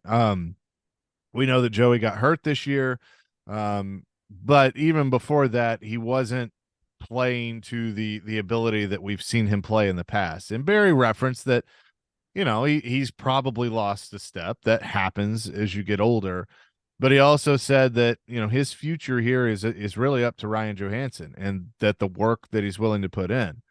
Now, having covered the team for as long as I have, Ryan Johansson is one of the guys that, I've obviously been around a lot. He's a good dude.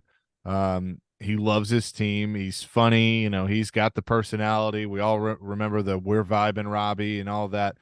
But they are at a crossroads with him. And I think he knows that. I don't think, you're telling him anything that he doesn't already know, that he's going to have to kind of reset and take it up a level because, quite frankly, he's lost his spot. Some of the young players that have been playing while he's been out, if I'm the coaching staff, if I'm Barry Trotz, I'm looking at these younger guys going, well, I'm playing them over the $8 million a year player. Now, he's still making $8 million a year, so you have to figure that part out. And so if he puts the work in and he shows you that, okay, he can still contribute to this team, then that's one thing. But I kind of see a situation where they might look at potentially trying to get out of that contract, whether it's buying him out. I believe they'd have to pay him like $4-something million over the next couple of years. So they could do that, or maybe find somebody that would take the contract, or they eat some of the money. But it's not going to be easy, that's for sure. Definitely not going to be easy. And when you talk about, a Matt Duchene or Ryan Johansson, I think they would much more rather move off of Johansson. I mean, his play has been deteriorating for a couple of years now, whereas Duchesne, just last season had a 40 goal season. So, I mean, Duchesne, when he's healthy, can still play at a decent level. I know he was inconsistent this past year, but I still think that he wants to be here, and I think that he would be more willing to take on a role and would be more offensively productive. But I'm looking at the centers that have been playing, now for the Predators. Cody Glass has made improvements. We all know what Tommy Novak has been doing. Juuso Parssinen obviously showed his skill last night, and even guys like Jankowski who have been here at a limited role on the fourth line. He's been making some plays the last couple weeks, and he's been growing and stepping up a little bit. Had a goal last night. So it really does go to show you, where's Johansson going to play, and is his contract worth it? I really just think that they're going to try and make a move. I think that a buyout is possible.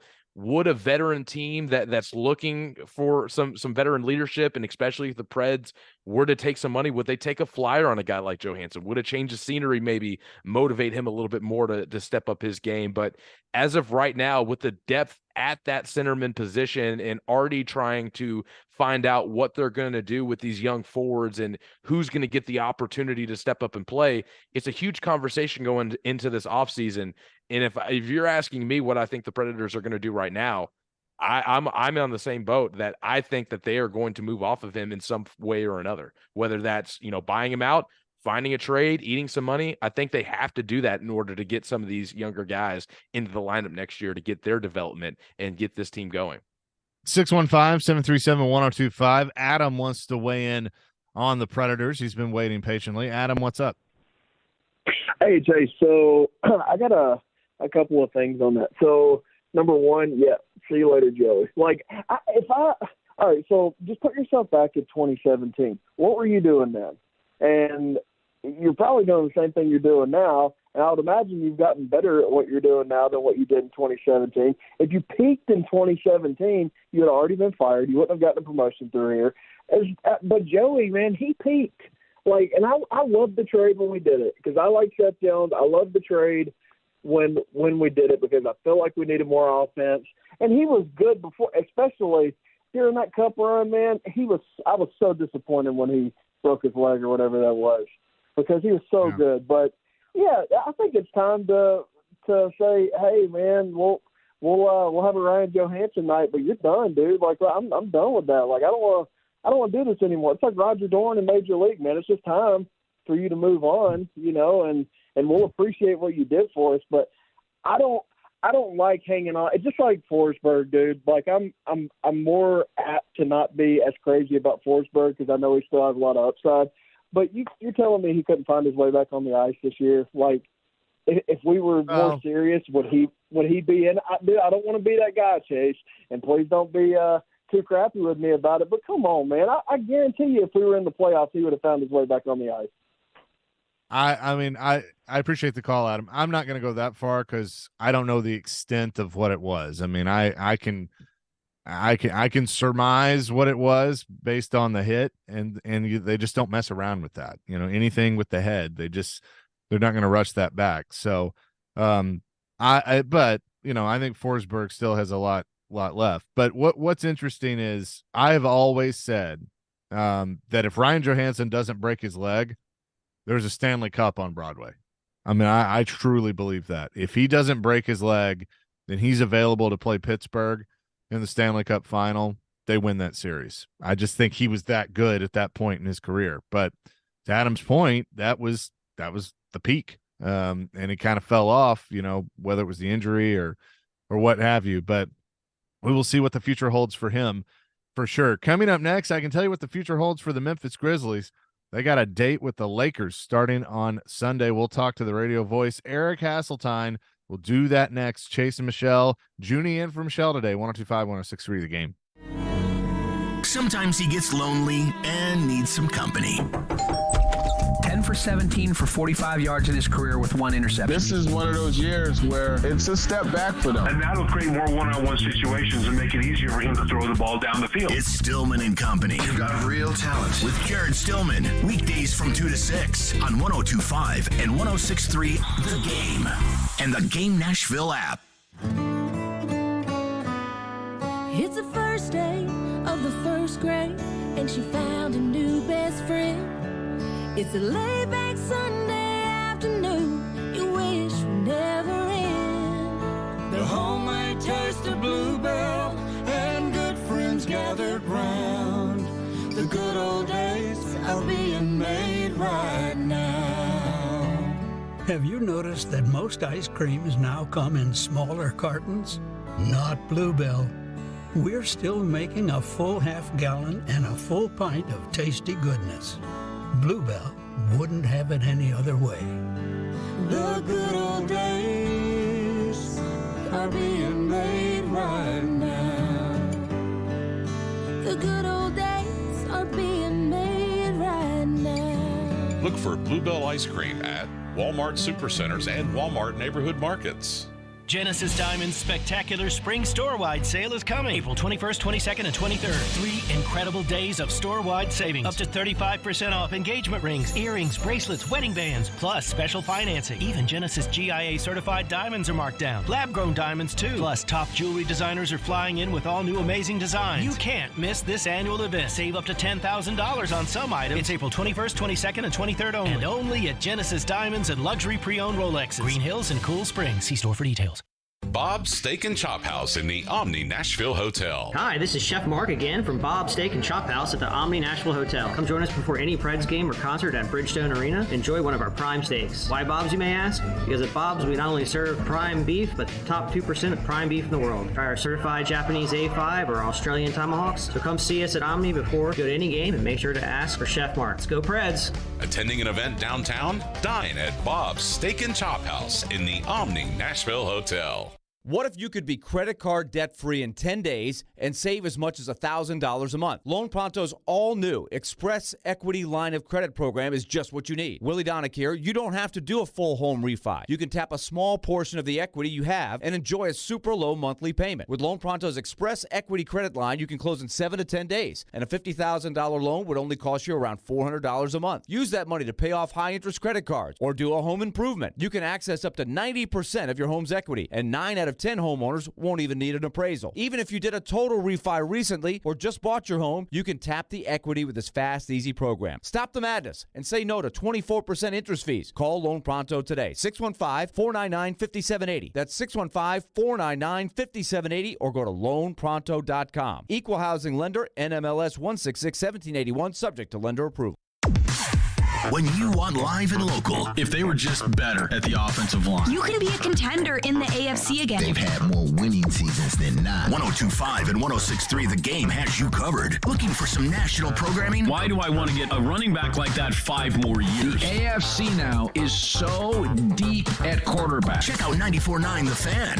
Nashville's home for all things sports is 102.5 and 106.3 The Game and 94.9 The Fan. Want to see our smiling faces?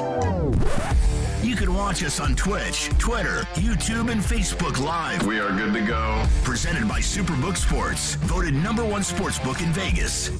I got some good news. Taking you through your mid-morning, this is Chase and Michelle on 102.5 and 106.3 The Game and the Game Nashville app. Chase and Michelle, 102.5, 106.3 The Game. Chase McCabe, Junnie Riddle here today in for Michelle. Michelle will be back on Monday as she has the day off. The Grizzlies will open their playoffs taking on the L.A. Lakers. And you can join me in 102.5 The Game out at Nobles in East Nashville on Sunday for Grind City's official Grizzlies watch party. We'll be there at Nobles starting around 2 o'clock. You can watch Ja Morant and the Grizz tip off against LeBron and the Lakers.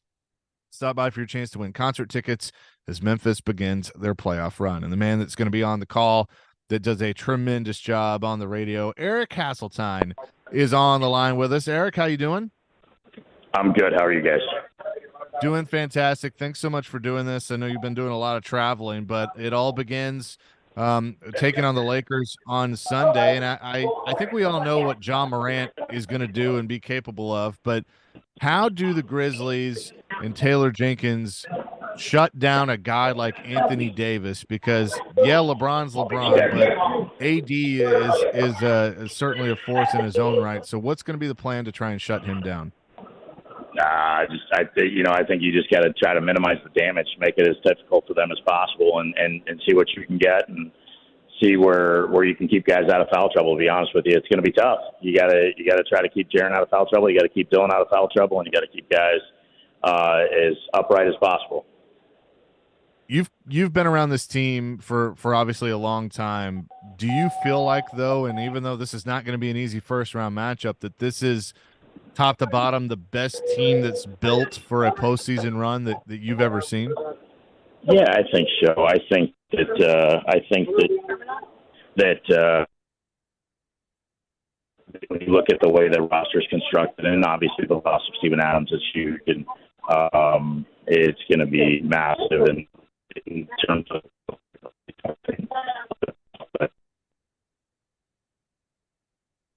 We might need to reconnect with Eric. I think he might be in a bad cell area, so we can put him on hold, Nick, and see, because he's breaking up in and out. But Eric Hasseltine is with us, voice of the Grizzlies. And I know he's been traveling a little bit, so we'll see if we can get a better connection. But that's my starting with my first question, Junnie, of Anthony Davis, what he's capable of, but he also mentioned Jaren Jackson, keeping him out of foul trouble, which is going to be tough to do. No, I mean, totally. Jaren Jackson this year he's always been a really good player for the Memphis Grizzlies, but this year, the front runner for defensive player of the year, I think that he has to really take on this task of guarding Anthony Davis.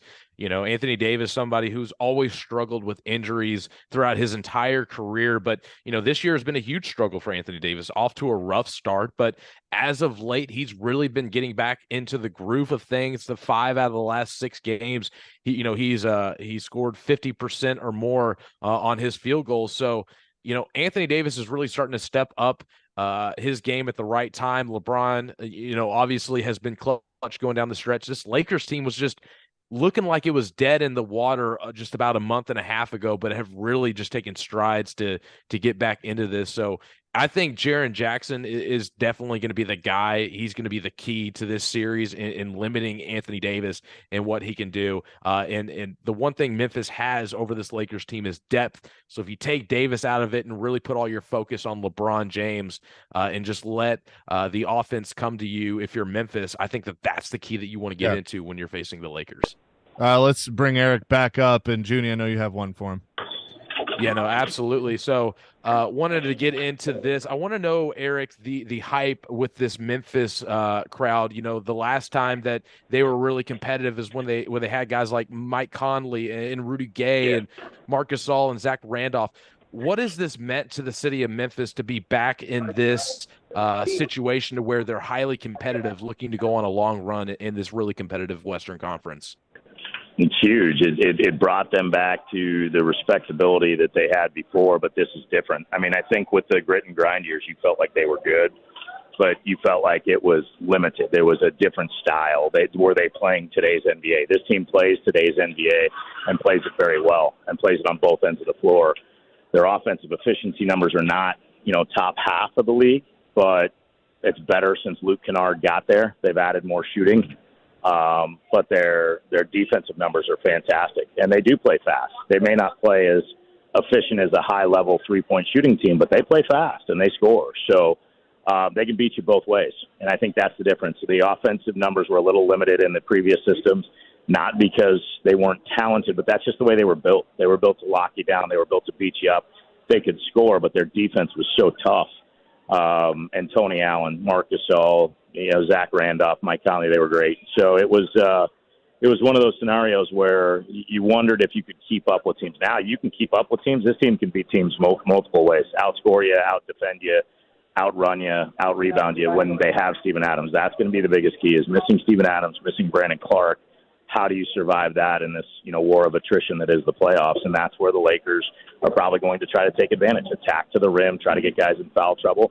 For the Grizzlies, they can take a page out of the Timberwolves book, spread the floor, move the ball, attack in, kick out, and have 2 phenomenal three-point shooters out there, and hopefully one other guy can step up and make some shots. And having Tyus Jones as your backup is massive compared to the previous teams.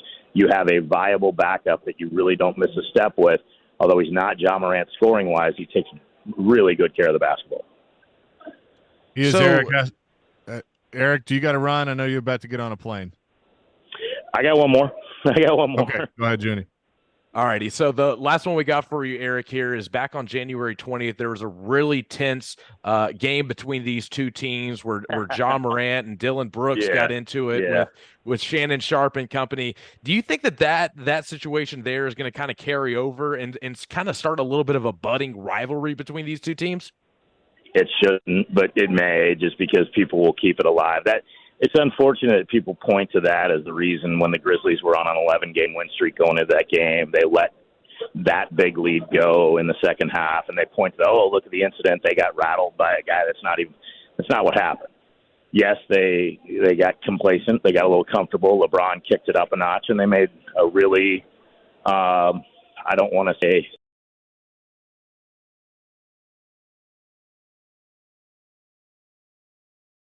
fouled, and Dennis Schroeder just took a chance and slapped at a ball at Desmond Bane and gets a steal, and the game changed. And if he fouls Desmond Bane, he makes 2 free throws, Grizzlies win that game, nobody says a word about it. And that's not what happened. So after that game, they went to Phoenix, and subsequently that game lost Steven Adams for the remainder of the year. That was the turning point, not the Shannon Sharpe incident. So there will be fans that will feed off of that. They did the last time we were in Los Angeles to play the Lakers and even the Clippers. And there will be fans that, point to that, but it's not accurate. So I don't think it plays much into it. But the rivalry is there, and the rivalry is there because these guys all know who LeBron James is. They all know what he does, and they want to beat him. And they want to be the team that tells the national pundits, hey, just because they have LeBron James doesn't mean they're the better team. And that's kind of the feeling right now, is you're not getting the respect you deserve as back-to-back years as number 2 seed, back-to-back Southwest Division champions, and a really good team in the Western Conference. So it'll be fun. I mean, it's going to be a lot of fun. Playoff basketball never is a bad thing. So, if it doesn't go their way and they do get upset, and it would be an upset, then they'll have to regroup and figure out what went wrong. But I really like their chances. They were 35-6 at home for a reason. It's a great environment.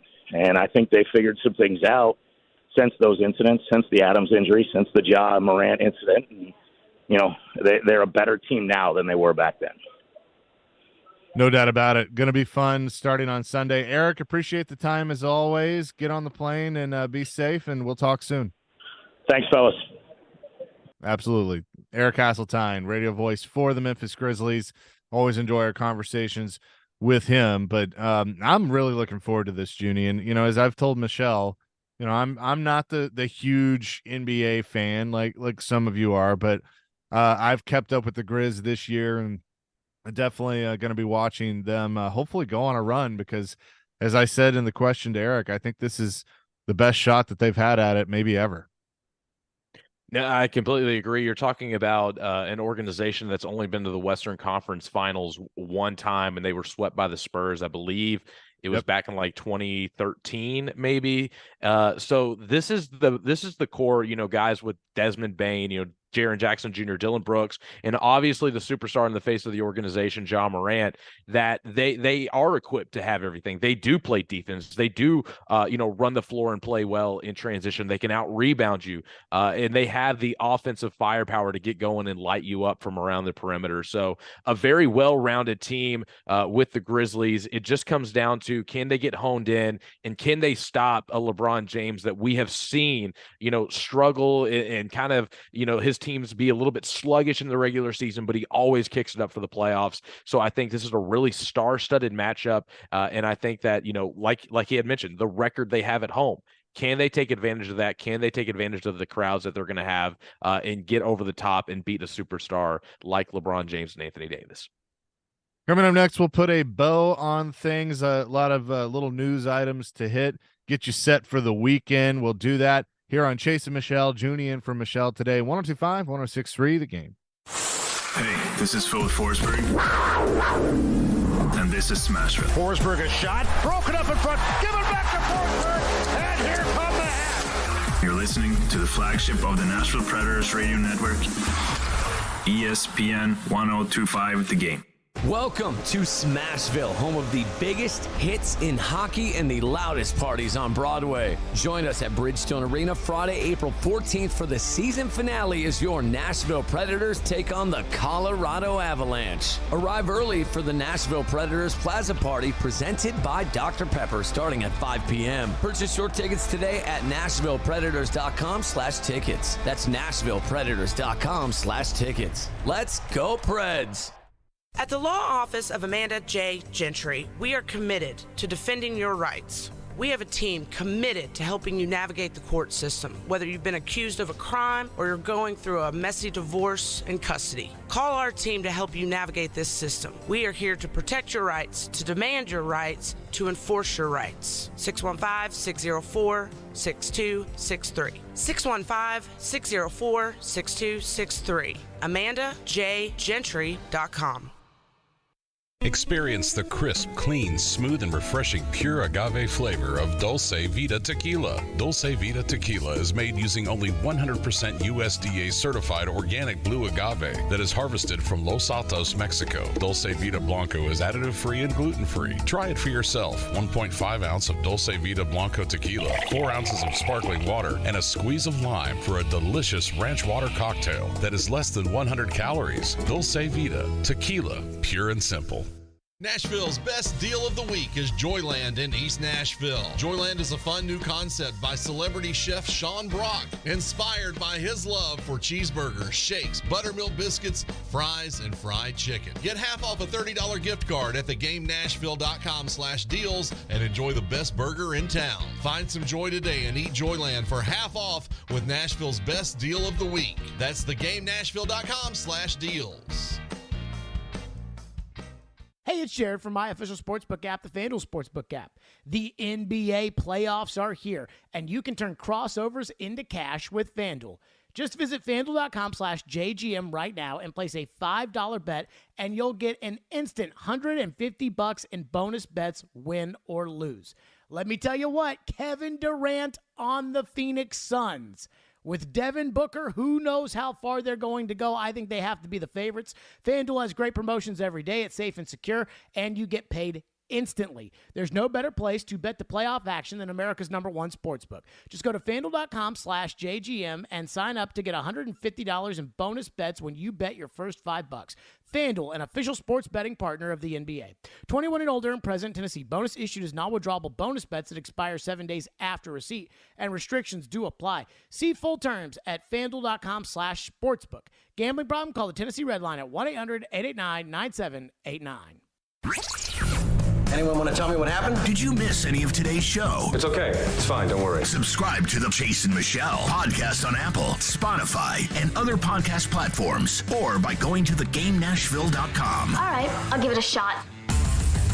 You're listening to Chase and Michelle on 102.5 and 106.3 The Game and the Game Nashville app. Chase McCabe, Junnie, Riddle with you today on Chase and Michelle. They join 102.5 The Game for the second annual Music City Celebrity Golf Tournament. Bid defending Souls for Souls on June 7th at Hermitage Golf Course. Really looking forward to this. Put your team together and come play with athletes, musicians, and other local celebrities to support a great cause and have loads of fun. Plus, you'll have the chance to win awesome prizes. You can sign up to play, sponsor, or donate at thegamenashville.com/golf. We did this last year. Going to be even better this year. And I might even order Joe Rexroad to actually swing a club. I think that could be a lot of fun. You may want to pay to see me do that, which could be entertaining for you, for sure. So you can check that out at thegamenashville.com/golf. Appreciate Eric Hasseltine for joining us, talking Grizzlies and Lakers. I mean, I got a lot of people, Junnie, telling me take the Lakers, and I can't do it. I'm going Grizzlies. I said yesterday Grizzlies in 6. And I'm going to stick to that. I'm on the same boat. I like the matchup that the Lakers bring to this series, but flat out the Memphis Grizzlies have more depth.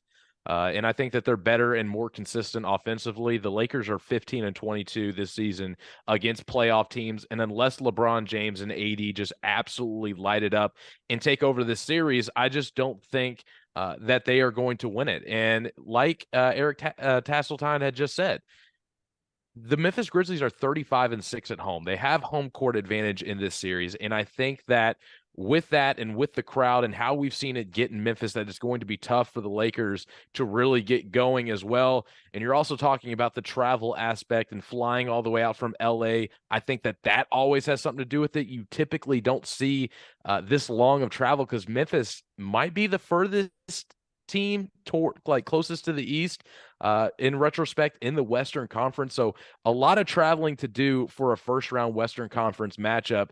And I think that will have something to play a part in it as well. So give me the Grizz. I think it actually goes to 7, Chase. I think it'll be really, really close. But I think Memphis with Ja Morant coming back and even without Steven Adams, that offensively, they're just going to be a little bit too much for LA. The NHL regular season has wrapped up for most teams. Obviously, the Predators play tonight in a makeup game from when the water main break happened back in November. So that's tonight, and I think there's one other game as well that will put a bow on the regular season. But there's some new, off-season stuff that's already starting. Reports are Dallas, Anaheim has announced it, that Dallas Eakins, their head coach, will not return next year. So they will be looking for a new head coach. And also they have secured the best odds in the draft lottery. So maybe they're going to win the Bedard sweepstakes. So we'll see there. Pittsburgh has fired their entire front office, including Brian Burke and GM Ron Hextall. And then tonight, I mean, what's interesting is if the Avs beat the Preds, they win the Central. They also will not have Gabe Landeskog, their captain, for the postseason. He's missed the entire regular season, and so they've announced already that he's going to be out. But what's crazy is they've gotten some guys back, and they've just flipped the switch and turned it on, and now they could potentially win the division once again and be in a really good position to win back-to-back Stanley Cups. No, absolutely for certain. I mean, the Avalanche have a lot of talent, but I mean, this Central Division is really stacked. I think Dallas also has a chance to make some noise as well. A really tough defensive gritty team. They were number one in the division for most of the season, kind of tapered off just a little bit towards the tail end, but you know how it is, Chase.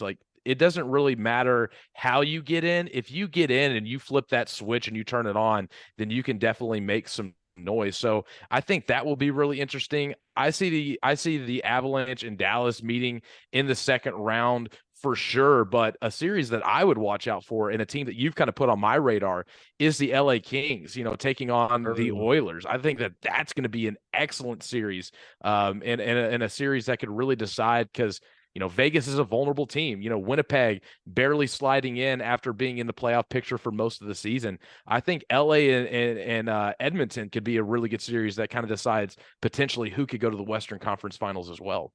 I agree, and I for my Kings pick, I hate that draw because I think Edmonton's going to be on a mission. But that in their series will drop the puck on Monday, as a lot of these will. But so the matchups that you have, and again, the Central is still up for grabs. But the Bruins, the best team in the league, they'll take on the Panthers. That'll get underway Monday. Maple Leafs and Tampa, T's and P's for both of those fan bases, because that's just a great way to start the playoffs. Carolina will take on the Islanders. Islanders get the first wild card. The Devils and the Rangers, again, T's and P's. You're going to put two of the biggest rivals in hockey together in the first round. That's going to be a lot of fun. And then Dallas will take on either Minnesota or Seattle, depending on how the Central shakes out. Colorado, either Minnesota or Seattle, however it shakes out. Vegas and Winnipeg, as you mentioned. That'll get underway on Tuesday, but Vegas winning the Pacific Division and getting that second wild card team in the Winnipeg Jets. So we'll do some predictions and all of that with the Stanley Cup playoffs. But I'm excited. I usually, it's been 9 years since I've had to watch the Stanley Cup playoffs without the Predators in it. And, before that, I kind of would pay attention, but not really get into it as much because the Preds were out. I'm going to be paying a closer attention this time around because I just think we have some tremendous matchups.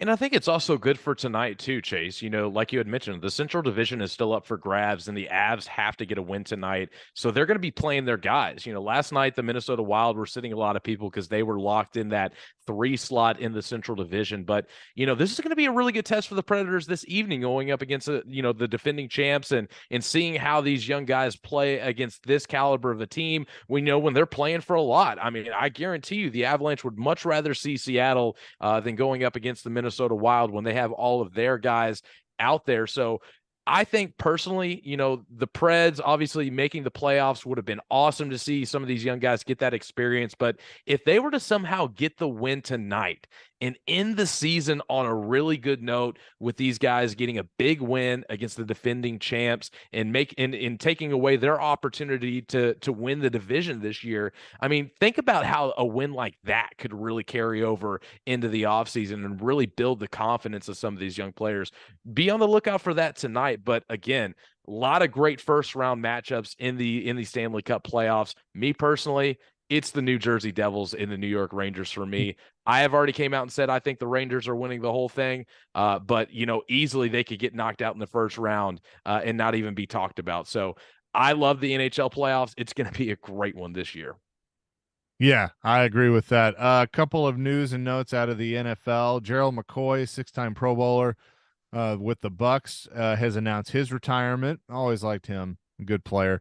And then one that we haven't hit yet, it would appear that the Falcons have signed an outside linebacker that you as a Steelers fan are very familiar with, and us covering the Titans are very familiar with. Bud Dupree reportedly signing a 1-year contract with Arthur Smith in the Atlanta Falcons. Interesting. Very interesting. I was actually doing some deep diving on this one. He actually met with the Steelers on potentially coming back. And the one thing that he wanted that the Steelers didn't want was a 1-year deal.